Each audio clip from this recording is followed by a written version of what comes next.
Si tu mandíbula truena, no lo ignores. A veces un pequeño clic o crujido puede parecer normal, pero tu cuerpo está tratando de decirte algo. Molestias al masticar, tensión al despertar o sonidos constantes no deberían ser ignorados. Escuchar estos avisos a tiempo puede evitar dolor crónico. ¿Qué hacer? Observa si los ruidos van acompañados de dolor o dificultad al abrir la boca. No normalices el dolor ni lo minimices.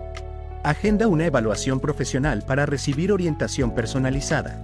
Recuerda, tu salud no solo es tratar los síntomas, es prevenir y cuidar tu bienestar a tiempo.